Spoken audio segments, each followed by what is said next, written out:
Nice. Dennis style. All right, so this whole entire month, my theme is based on this little book called The Four Agreements. If you've never read this little book, I highly recommend it. When I say little, look, it's big. It's not hard to get through.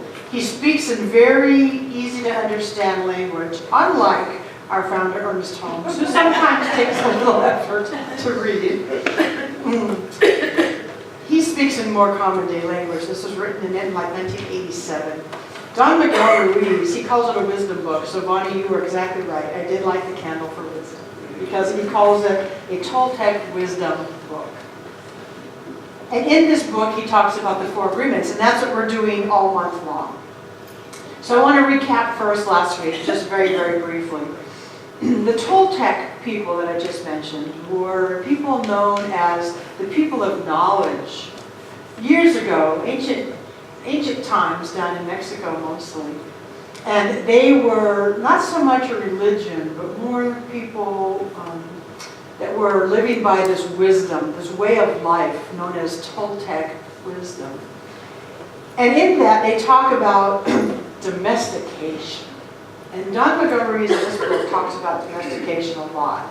And what he's referring to is all the messages that we got, largely as children. You know, from 0 to 6, we are given a whole lot of stuff, and we don't yet have the power of reasoning, so it just goes in. We don't have any filters or any way to work with it from 0 to 6. The domestication that comes from our parents, from our schools, from our ministers, from our community, what it means to be a good little girl, a good little boy, what it means to behave, what it means to fit into this family, domestication. You know, and I'm not saying that we shouldn't have that, because we do have a society to live in, but it's just the messages that we're given, some of them helpful and some of them not so helpful. But Don Miguel Ruiz talks about how if we are going to live from a fuller life, a fuller, richer life, that we need to get beyond that. And so he's written these Four Agreements to give us some very practical tools to help us move beyond the domestication that might be holding us back. And so last week was be impeccable with your word. And he said, why the word, be impeccable with your word? He said two things that are very familiar.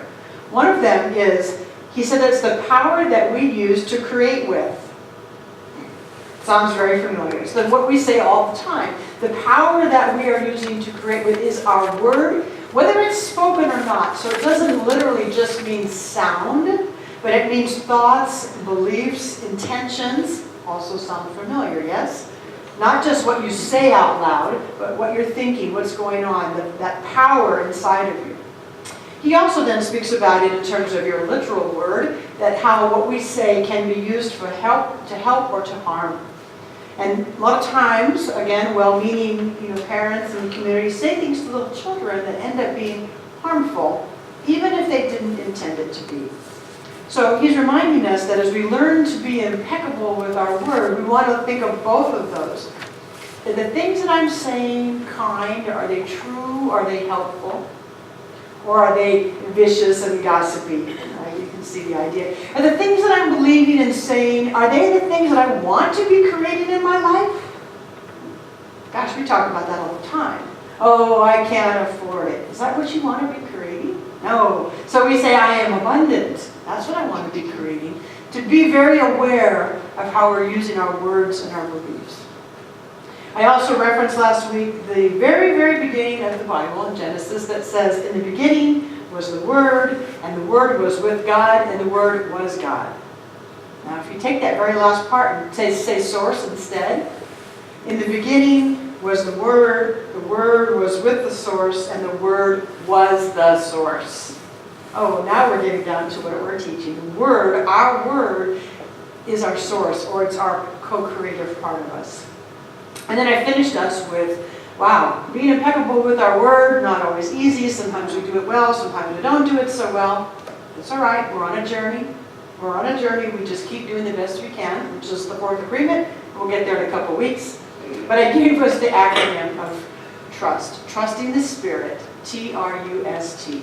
And here's what it is. Totally rely upon spiritual truth. If we can keep that in our minds while we're practicing being impeccable with our word, while we're practicing using our word to create what we want, if we can trust, totally rely upon spiritual truth, that's something that we can hang on to. So that's where I left us last week. Now today we move to the second agreement, which is don't take anything personally. Woo! That's a really big one. So I want you to just take a moment and think of a time, remember a person or a scenario where you did take something very personal. Just grab it. Not too hard to do, is it? Anytime we heard ourselves say, why did you do that to me? So we all have times where we did take something personally. Okay, now, take a deep breath. A lot of this first part that I'm going to tell you is coming from Don Miguel Ruiz, and you got to do a lot of breathing through it. Because what he says is that nothing that someone else says or does is because of you. Nothing. It's not about you at all. So even those indignant moments where we're wanting to say, that person did that to me, he's saying none of it is about you, none of it is because of you. All right? He says it's their programming. That's good news. Whew, that helps. All right, so if this person looking like they're coming at me with an affront, if I can say, wait a minute, this may not have anything to do with me. This might have to do with their programming, is why they're coming at me this way. That can help me catch a breath. He says, even a very direct insult is only true if we agree with it. That's why I said do a whole lot of breathing right now. All right, so even somebody might say something right to me. Somebody looks at me and says, you know, you're fat and you can't sing.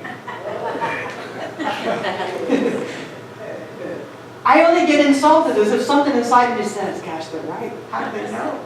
That I can't. So it's the things that we agree on that affect us. But, wow, even direct things, we don't have to agree with them. The person can say something and we can smile. That's the goal anyway, is to just be able to sit with it and know that it's not about us. Because if we feel offended, what do? The first thing we want to do when we feel offended is we want to fight back. Defense. Right. So we get offended and we want to defend. So either our walls go up to protect ourselves. Not very helpful if you have a relationship with a person. Or we want to fight back, we want to lash out verbally or in some way. Some people do it cold shoulder way, just don't talk at all. That's not very effective either. So that offensive place doesn't help us. It just creates more conflict and sets us up to suffer. Who wants that? Do you want that? No, we don't want to suffer. So we don't want to be defensive, so we've got to go back up and not be offended.